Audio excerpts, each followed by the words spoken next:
Welcome to BAR Matters Guide.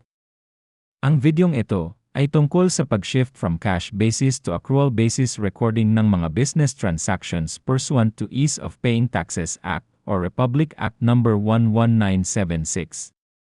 Ayon sa Revenue Regulations No. 3-2024, the AOPT Act adopts the accrual basis of recognizing sales for both sales of goods and services, including transactions to government or any of its political subdivisions, instrumentalities or agencies, and government-owned or controlled corporations.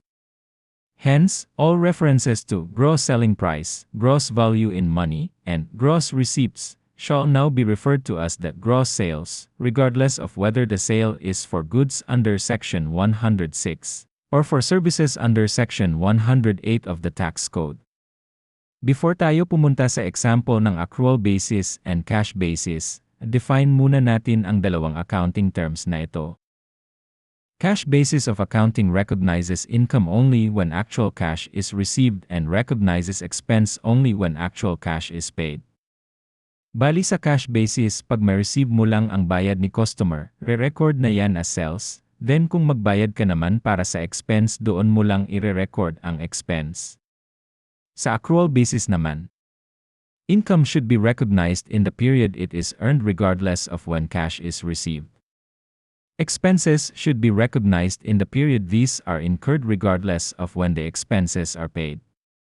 So sa accrual, pag nabigay mo na ang goods or service sa customer, ire-record mo na siya as sales kahit hindi mo pa na-receive yung bayad. Then pag na-consume or na-incurred mo na ang goods or services, kahit hindi ka pa nagbabayad dapat ire-record mo na siya as expense. So, let's have an illustration. So, assuming ito po ang transaction natin. Sa number 1, XYZ Company sold goods on account to Mr. X in December 2024 amounting to 100,000 pesos to be paid on January 2025. So, kung cash basis ang gamit ni XYZ sa pag-record ng sales, sa 2025 na niya re-record ang sales kasi sa January lang niya na-received ang payment.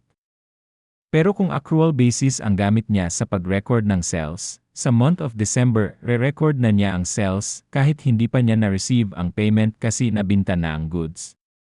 Sa number 2, under cash basis, ire-record na ni XYZ ang sales sa December kasi na-receive na niya ang pera. Para naman sa accrual, ire-record na rin ni XYZ ang sales sa December kasi nabinta na niya ang goods. Sa number 3, ito naman sa side ng nakabili. So under cash basis hindi pa re-record ni Mr. X ang purchases sa December kasi hindi pa naman siya nagbayad, bali sa January 2025 na siya magre-recognize ng purchases. Pero kung accrual basis ang gamit ni Mr. X, re-record na niya ang purchases sa December kasi natanggap na niya ito kahit hindi pa siya nakapagbayad. Para naman sa number 4, under cash basis, re-record na ni Mr. Y ang purchases sa December kasi nabayaran na niya ito. Then kung accrual basis naman, ire-record na ni Mr. Y sa December ang purchases kasi na-receive na niya ang goods.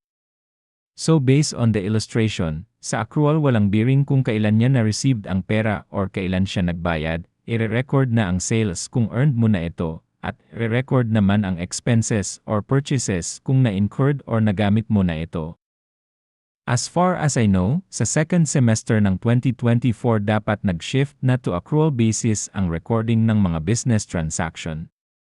So, kung cash basis pa rin ang recording mo ngayon, dapat baguhin mo na ito. So, that's it for this video. Don't forget to like and share this video, and subscribe to this channel. Thank you!